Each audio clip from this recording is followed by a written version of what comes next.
Usa ka pagtuo, usa ka tingog,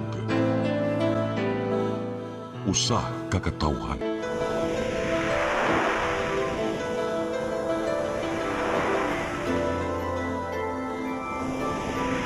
Cebu Catholic Television Network.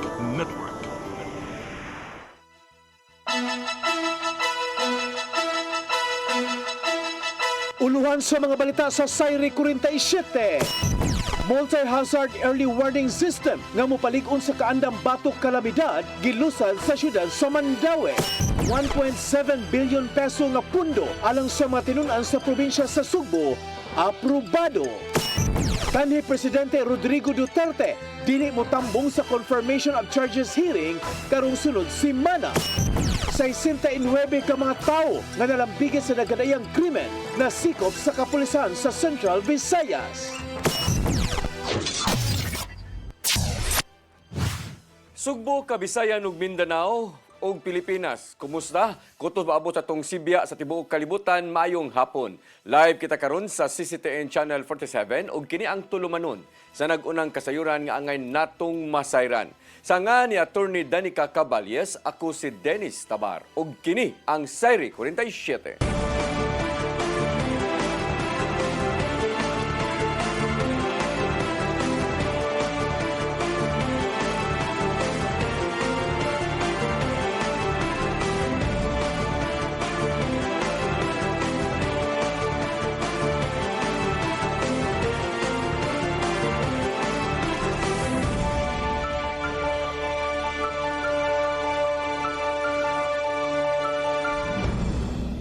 O karon sa kumpletong detalye sa atong mga balita, syudad sa Mandaue milusad sa proyekto nga multi-hazard early warning system. Tinguha nga mapalig-unon pa ang kaandam batok sa kalamidad.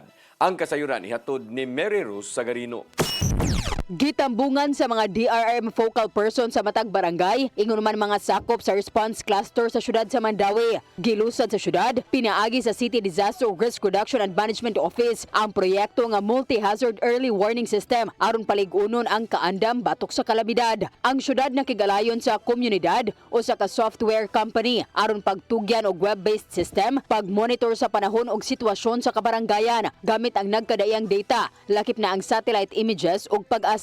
Ang matag barangay makahibaw kung unsa man ang ganahan nilang ma-detect sama sa bagyo. Mahibawan ang gilayon sa bagyo gikan sa barangay. Lakip nga ma-detect ang heat index, air quality, gikusgon sa tubig sa sapa o guban pa.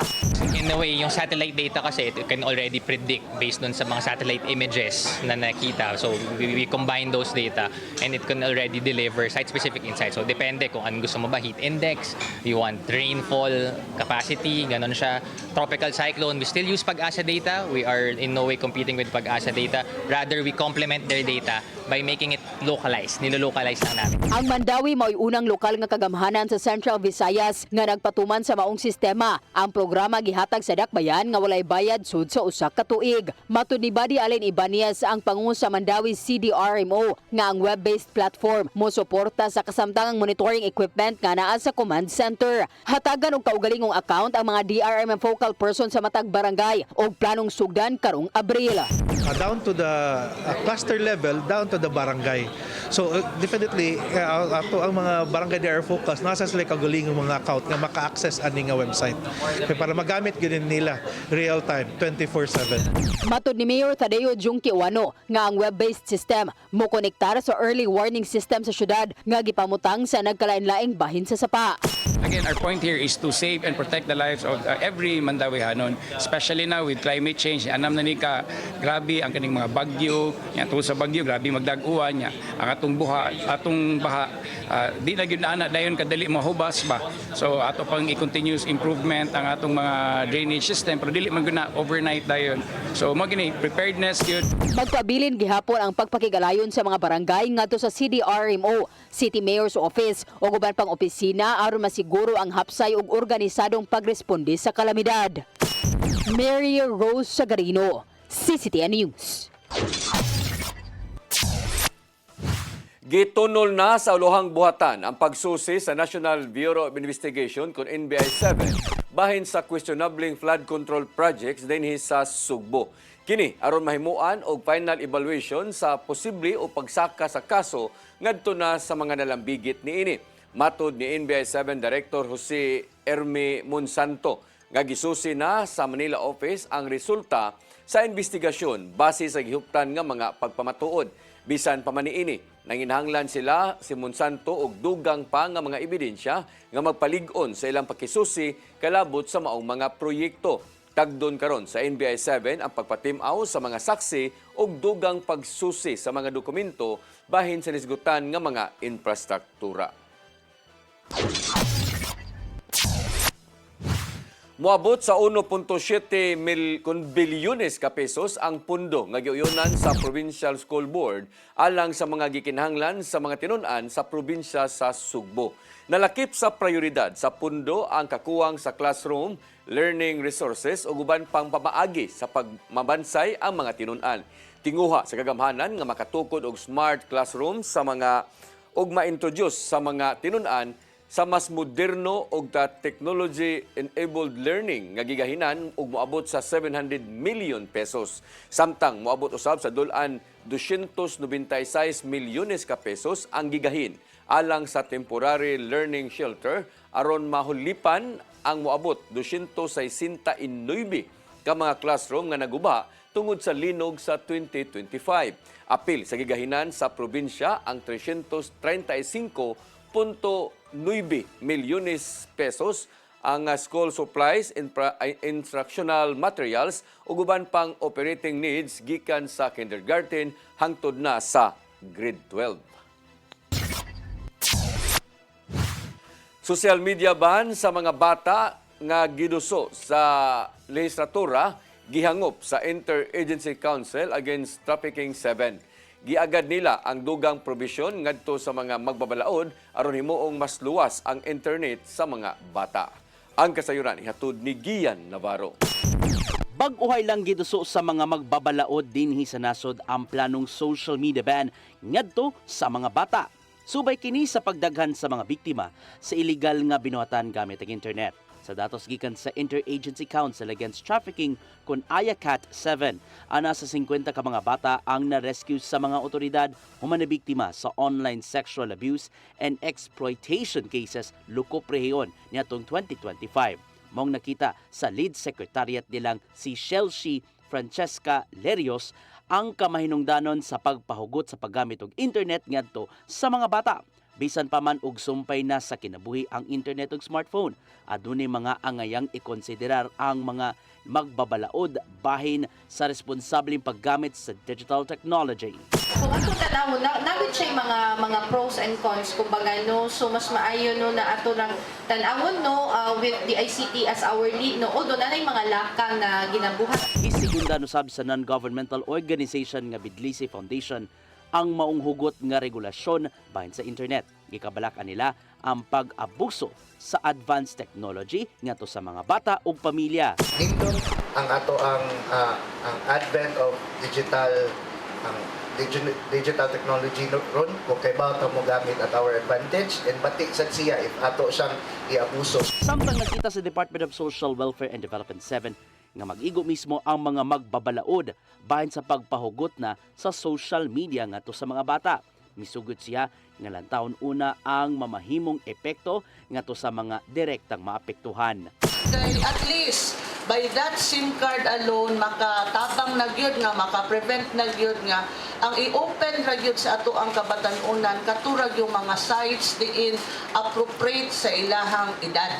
Gihangop pinuon nila ang mga lagdang gipanghimo sa nagkadaiyang local government units diin gidid-an gyud ang access sa mga adult websites ngadto sa mga internetan ug sa susamang mga lagda. Apan mahinungdanon kaayo kung nagpakabana kanunay ang mga ginikanan sa mga digital content nga gipangtan-aw karon sa mga bata. Atong sultian pud no, and atong gi-encourage ang atong mga ginikanan na dili pud kasab-an ng mga bata no, kay ang cellphone atong balikon sumpay na gid siya sa atong kinabuhi no, by the time that ang mga bata na ana diri so na gid ang cellphone no. Ian Navarro, CCTN News.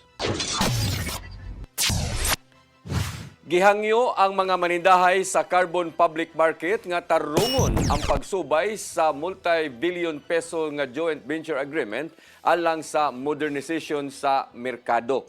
Dungan kini sa ilang panawagan ngadto sa Cebu City Council mas ipalabi unta ang kaayuhan sa mga manindahay inay nga mahaylo sa mga interest gikan sa private sector. Matod ni Simvidco President Erwin Gokong nga mahadlok sila nga mapadaplin lang taliwa sa nagpadayong pagpalambo sa bantugang merkado publiko. Gikablakan nila ang pagpaborot sa ilang abangan sa merkado hangtod sa tuig 2028 ug mawad-an o panginabuhian ang ilang mga kaubanan. Muhimo og halapad nga review ang Cebu City Council sa joint venture agreement bahin sa carbon market modernization karong Marso 17.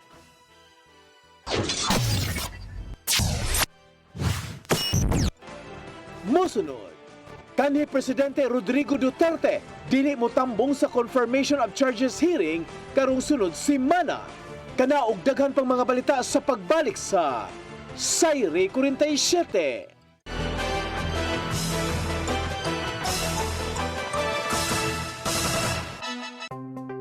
Discover the beauty of the Philippines.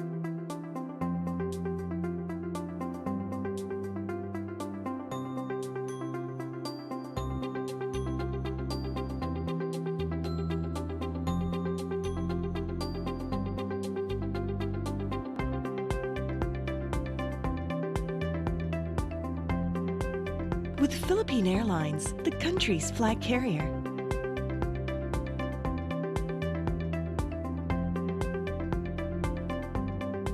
The airline that lets you feel the warmth of the nation.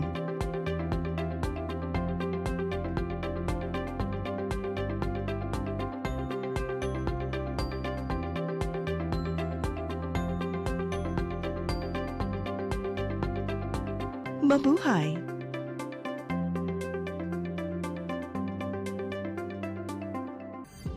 Ito ang programa kung saan magko-collaborate ang ating mga ozone na doctors para ibahagi ang kanilang kaalamang medikal. Pag nasira, syempre, wala nang function. Yun ang, doon pumapasok yung mga, ano yung action ng ozone therapy. The blood carries that oxygen. Matag episode, among ipaambit ninyo ang mga healing testimonies. Hindi na ako makapagtrabaho, hindi na ako, wala na, kaiga na lang ako. Dahil sa ozone therapy, gumaling ako. This is your path to a new start. Ozone Wellness Clinic New Start. Napapanood every Saturday 8 to 9 a.m. Og ang replay airing matag Miyerkules, 1:00 hangtod 2:00 sa hapon. Dinhilang sa CCTN Channel 47.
Hapon nga tigulang og hubakon, sugod siya kay iya lang hokhokon, og iya lang oto-otoon. Ay pas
I am the Lord, your healer. I sent my word and healed your disease. I am the Lord, your healer. I am the God that healeth thee. I am the Lord, your healer.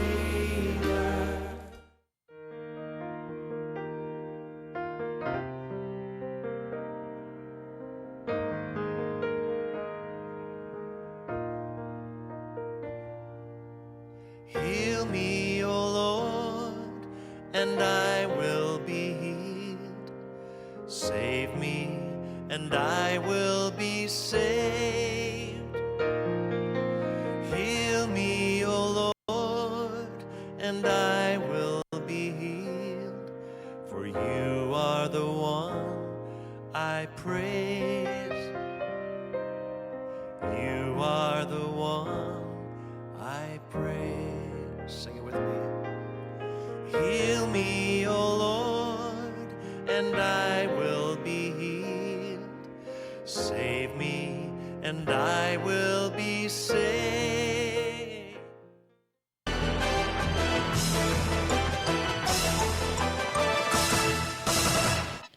Balik sa atong mga balita, kani Presidente Rodrigo Duterte mihangyo sa ICC pre-trial chamber nga dili mo tambong sa imuong confirmation of charges hearing sunod semana.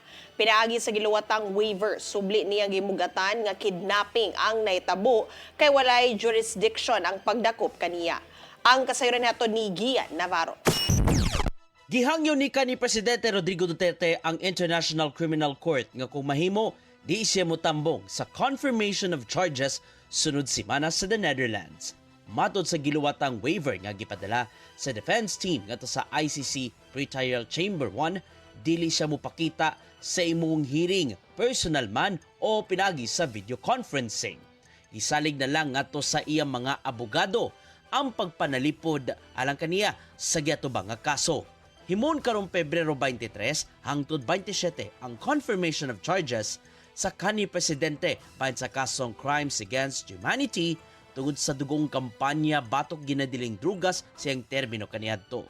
Subli niyang gimugatan pinagi sa waiver nga gikidnap siya niadtong Marso 11 natong 2025 kay walay jurisdiction ang ICC sa maong kaso dinhi sa Pilipinas.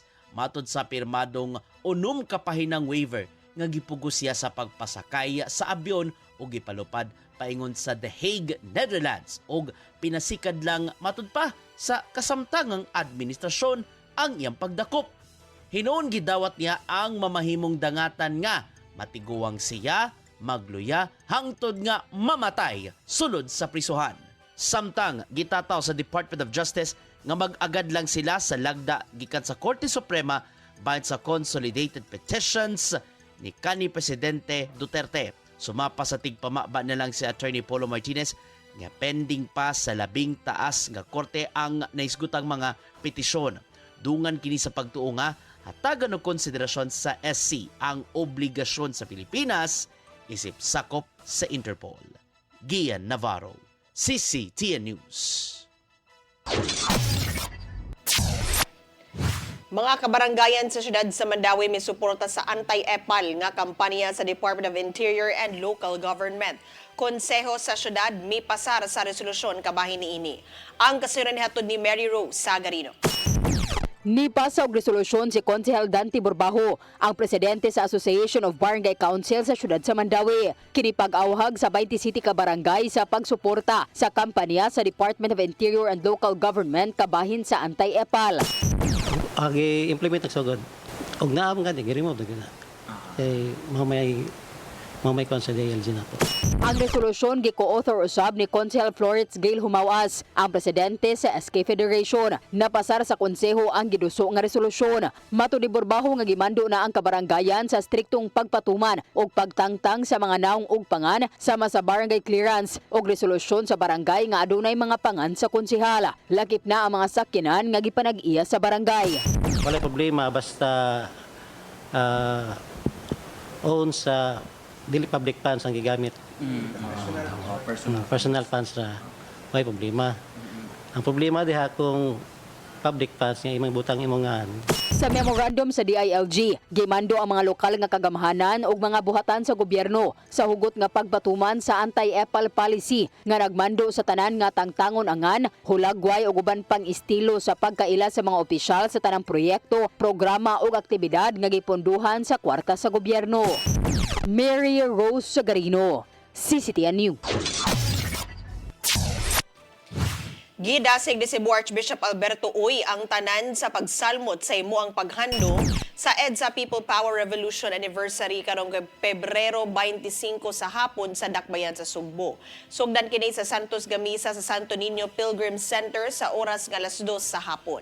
Human sa bubo nga programa, mumarcha ang mga musalmot paingon sa Plaza Independencia alang sa himuong panagtagbo. Sundan kini sa usa ka konsyerto sa maong dapit. Din muhalad og kanta ang mga local artists gikan sa Sugbo. Subay ang maong kalihukan sa nahimong hangyo ni Arsobispo Uy nga dili kalimtan sa tanang tawo ang naangkong demokrasya human sa diktadoryang Marcos niadtong tuig 1986. Kalangay sa desisyon sa pagbutang og bus station sa Dan Osmeña Boulevard, dili makaapekto sa pag-operate sa mga bus. Kini bisan pa man og nangayo ang National Historical Commission of the Philippines og baruganan gikan sa Kapitolyo bahin sa maong estruktura. Ang kasayuran hatod ni Randy Gorion. Gipasalig sa kagamhanan sa probinsya sa Sugbo nga mahimo gihapon nga maka-operate ang bus sa Cebu Bus Rapid Transit samtang nagpaabot ang National Historical Commission sa habig sa probinsya sa Sugbo kalabot sa gipropose nga bus station nga pabarugon sa Osmeña Boulevard sa Dakbayan sa Sugbo. Sa nasayran, ang Department of Transportation una nang nangayo og clearance sa NHCP diatong tuig 2024 alang sa pagtukod sa Capitol Station sa Maungdan isip kabahin sa CBRT project.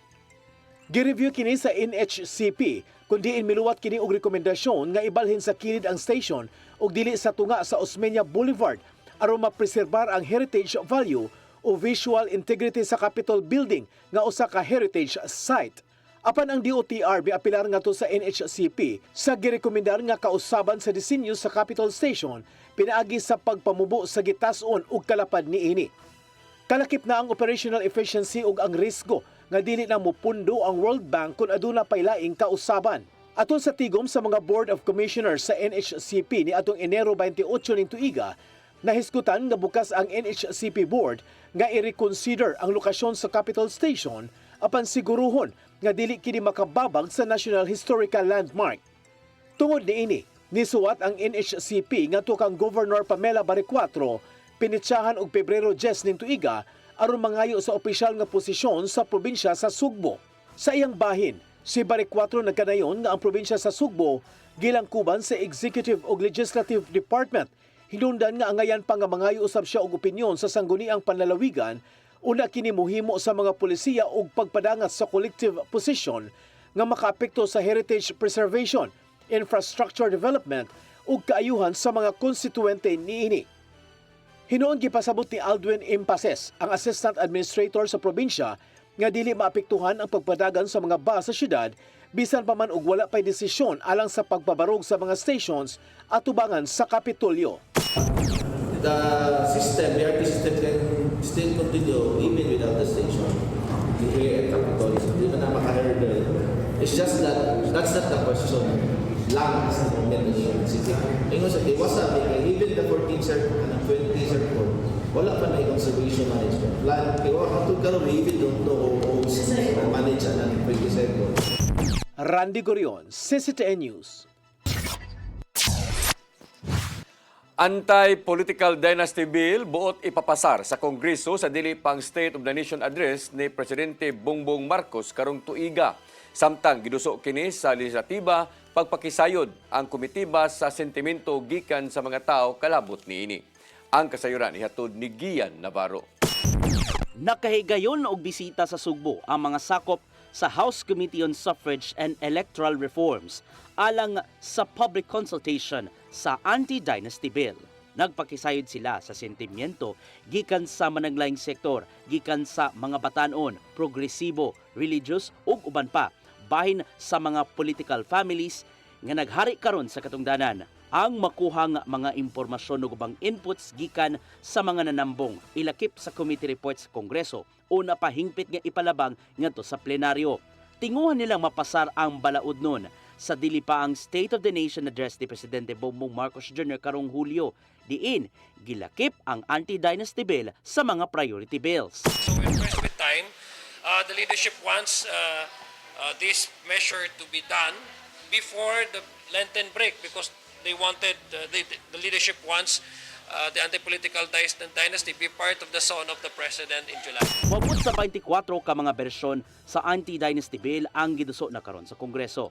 Hinuon suportado sa mga kaubanan sa komitiba kung kinsang bersyon niini ang mapasar. But the bigger question is, anong klaseng anti-political dynasty bill ang lalabas ultimately? Would it be an ideal political dynasty bill that would be in consonance with the very spirit and intent of the Constitution? Kumpiyansa usab ang mga inilang political clans dinhi sa Sugbo sa maong balaod nun kay giparugan gyud nilang di modungan sa kandidatura ang ilang kabanay sa bisan unsang electoral processions. But I am very glad to say, never at any point in time was there more than one Delmar from our family that run in the same elections.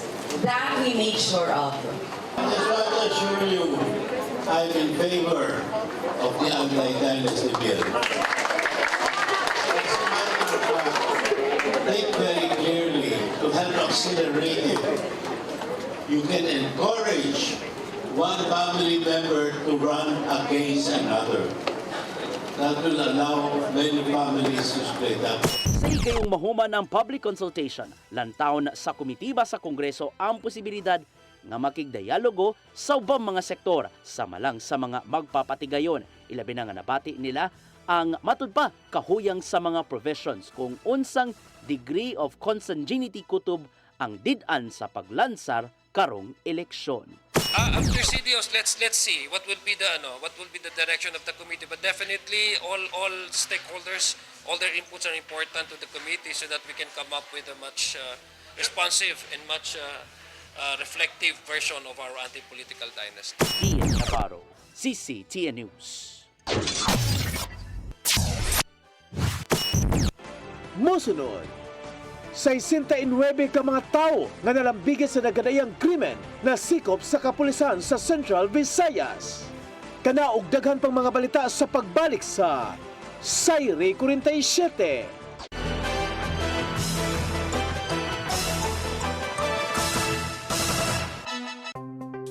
Discover the beauty of the Philippines.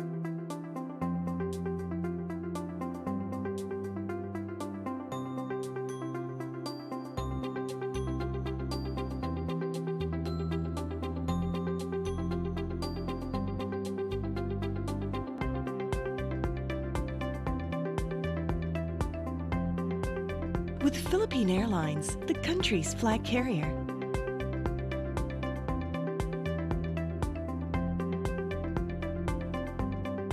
The airline that lets you feel the warmth of the nation.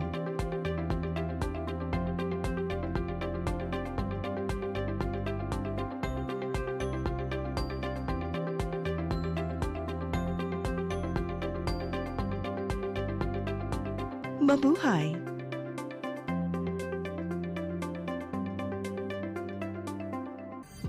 Ito ang programa kung saan magko-collaborate ang ating mga ozone na doctors para ibahagi ang kanilang kaalamang medikal. Pag nasira, syempre, wala nang function. Yun ang, doon pumapasok yung mga, ano yung action ng ozone therapy. The blood carries that oxygen. Matag episode, among ipaambit ninyo ang mga healing testimonies. Hindi na ako makapagtrabaho, hindi na ako wala. Tagang wala na, kaiga na lang ako. Dahil sa ozone therapy, gumaling ako. This is your path to a new start. Ozone Wellness Clinic New Start. Napapanood every Saturday 8 to 9 a.m. Og ang replay airing matag Miyerkules, 1:00 hangtod 2:00 sa hapon. Dinhi lang sa CCTN Channel 47.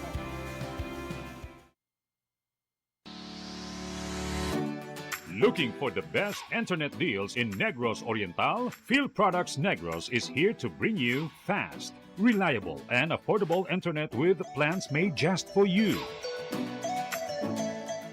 For as low as 899 pesos per month, enjoy speeds of 50 Mbps, perfect for streaming, working, or studying from home. Need more speed? No problem. Get 100 Mbps for just 1,199 pesos.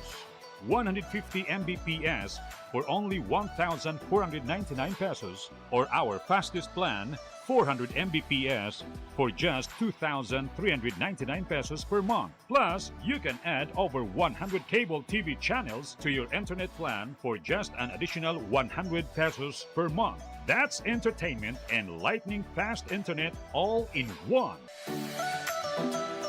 Enjoy no installation fees and start today with a 1,000 peso customer deposit. Call us now or visit our website to sign up with the Field Products Negros.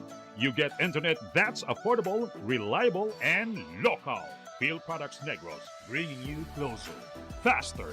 Call us at 0917-631-5240 or visit our website www.fieldproductsnegros.net or our Facebook page, Field Products Dumaguete. Subscribe now.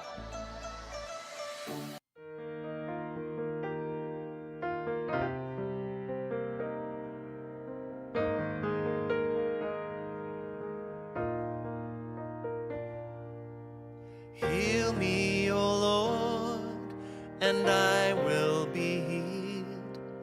Save me, and I will be saved. Heal me, O Lord, and I will be healed.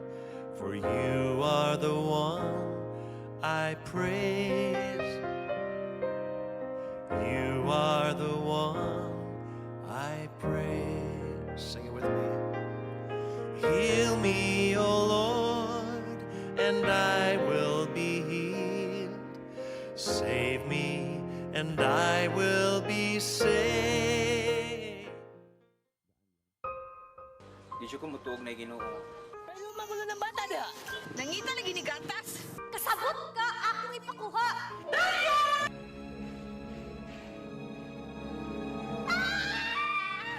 Ug naa sa unang Timoteo 3:15 nga ang iglesia sa buhi nga Dios mao iyang panimalay ug mao ang haligi ug sugaranan sa kamatuoran. Mayo! Basay tayo! May hatag lang unta kong gatas para sa inyong anak. Basin kadahong ka nga ikaw ang gwapa sa tibok kalibutan. Unsay reparation, Monsignor?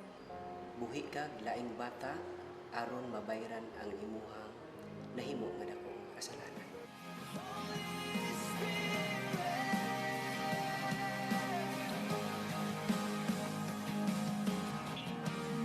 Daghan ka nato ang nagduda kung doon na bagay Ginoo o wala. Apan ang Biblia nag-ingon nga atong dawaton pinagi sa pagtuo ang kamatuoran nga doon ay Ginoo. Sa Hebreo 11:6 nag-ingon, walay makapahimot sa Dios kung walay pagtuo. I came for you. I came for you. Holy Spirit.